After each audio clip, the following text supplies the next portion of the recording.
¿Qué es la filosofía? Son numerosos los filósofos que han tratado de responder qué es la filosofía. Pero en el lenguaje común, en el día a día, son pocas las personas que tienen claro qué significa y para qué sirve la filosofía hoy en día. En muchas ocasiones se iguala con una actividad abstracta, mayoritariamente teórica y que, por tanto, poco o nada puede tener en común con la vida diaria de las personas. Así, podemos apreciarlo si acudimos a la definición de filosofía que encontramos en la RAE. Conjunto de saberes que busca establecer, de manera racional, los principios más generales que organizan y orientan el conocimiento de la realidad, así como el sentido del obrar humano.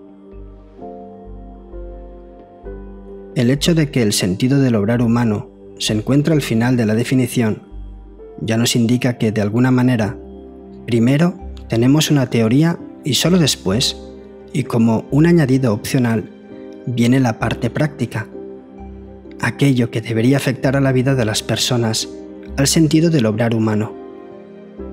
Esta definición es bastante fiel a lo que se entiende comúnmente por filosofía. No obstante, no parece ser tan fiel al sentido original que daban los filósofos antiguos a la filosofía. El significado de filosofía y su origen. Como es bien sabido, el significado etimológico de filosofía en griego antiguo es el de amor a la sabiduría. Es esta acepción originaria la que o bien ha sido simplemente vaciada de significado, o bien ha sido sustituida por una visión más teórica de la disciplina. Recordemos que la filosofía occidental tiene su origen en la antigua Grecia y Asia Menor. Surge durante el siglo VI a.C., con los filósofos que hoy conocemos como presocráticos, entre ellos Tales de Mileto, Heráclito de Efeso o Parménides de Elea, y que se caracterizaba por entonces por ser un intento racional de explicación de la realidad sin recurrir a elementos sobrenaturales. No obstante, este concepto de la filosofía, que podríamos considerar como plenamente teórico, cambia con los sofistas y sobre todo con Sócrates. Tal y como escribe Pierre Hadot en ¿Qué es la filosofía antigua?, ante todo, por lo menos desde Sócrates, la opción por un modo de vida no se localiza al final del proceso de la actividad filosófica, como una especie de apéndice accesorio, sino por el contrario, en su origen, en una compleja interacción entre la reacción crítica a otras actitudes existenciales, la visión global de cierta manera de vivir y de ver el mundo, y la decisión voluntaria misma, y esta opción determina, pues, hasta cierto punto, la doctrina misma y el modo de enseñanza de esta doctrina. El discurso filosófico se origina, por tanto, en una elección de vida y en una opción existencial, y no a la inversa. Pierre Hadot. La filosofía en la antigüedad era, primeramente, una elección de vida y una opción existencial. No hay, pues, nada más práctico, diario y que interpele más la vida del individuo que la filosofía. Y además, esta elección no se encuentra como corolario, sino que forma parte primordial y constituyente del discurso filosófico. La elección existencial determina el discurso y viceversa. Continúa Hadot. En segundo lugar, esta decisión y esta elección jamás se hacen en soledad. Nunca hay ni filosofía ni filósofos fuera de un grupo, de una comunidad, en una palabra, de una escuela filosófica, y precisamente esta última corresponde entonces ante toda a la elección de una cierta manera de vivir, a cierta elección de vida, a cierta opción existencial, que exige del individuo un cambio total de vida, una conversión de todo el ser y, por último, cierto deseo de ser y de vivir de cierto modo. Esta opción existencial implica a su vez una visión del mundo, y la tarea del discurso filosófico será revelar y justificar racionalmente tanto esta opción existencial como esta representación del mundo.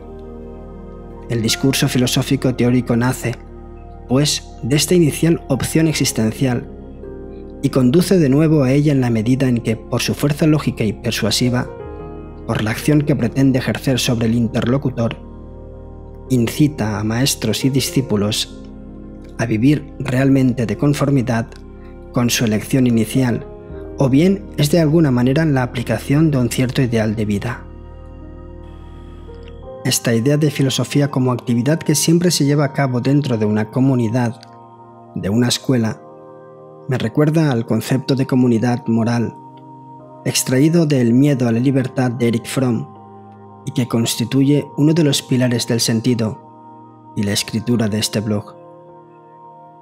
La filosofía como disciplina común, imposible de realizar sin una cierta escuela, sin la actividad de los demás.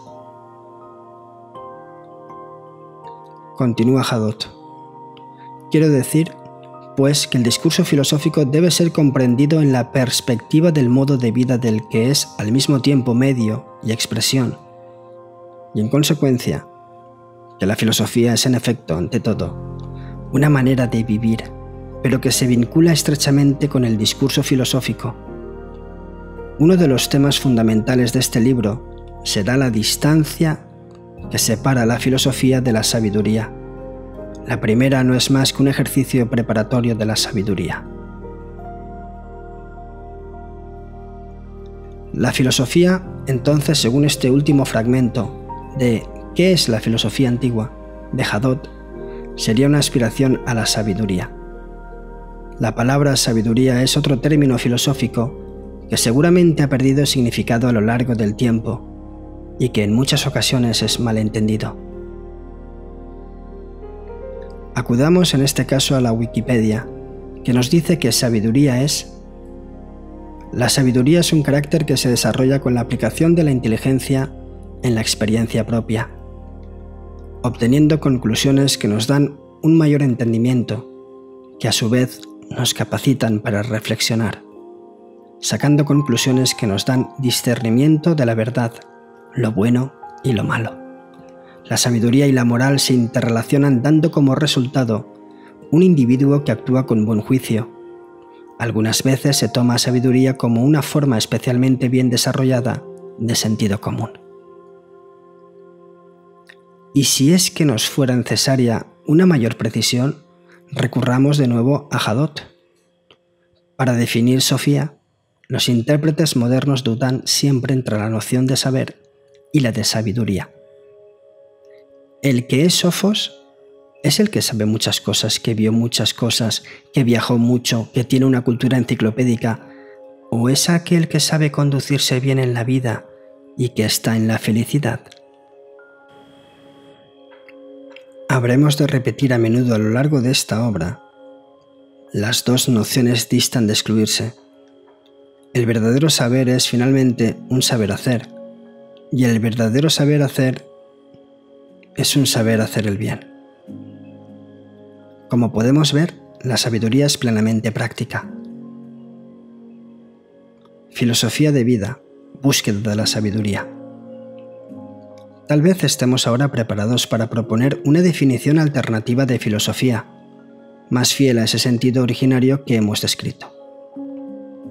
Búsqueda racional de la sabiduría mediante el establecimiento del sentido del obrar humano, así como de los principios más generales que organizan y orientan al conocimiento de la realidad.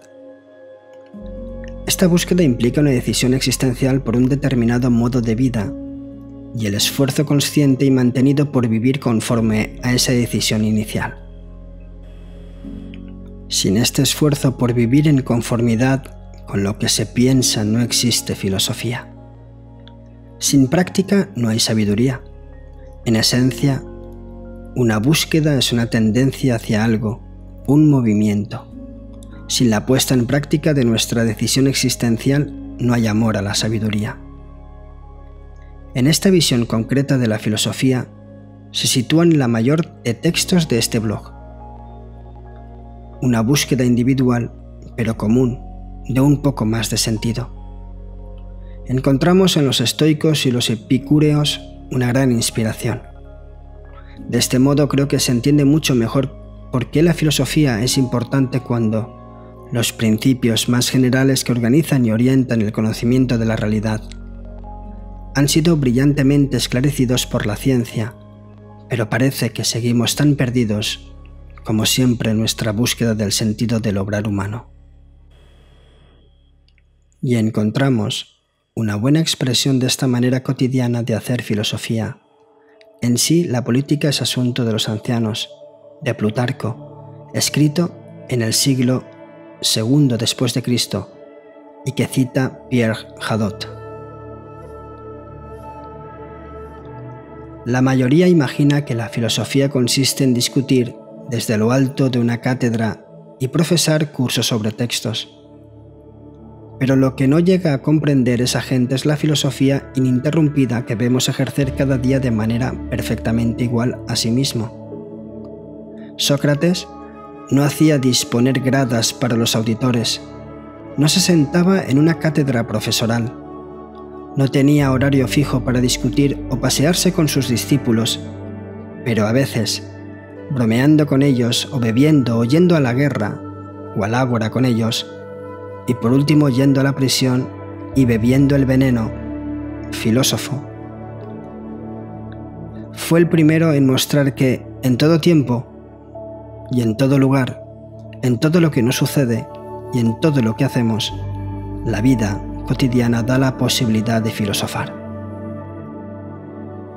En el sentido aquí explicado, queda claro que también hoy existen filósofos, que todos conocemos al menos algún filósofo, y que no necesariamente son personas que hayan estudiado filosofía o sepan explicar el mito de la caverna de Platón, sino que simplemente llevan una vida buena, una vida digna de ser vivida. Gracias.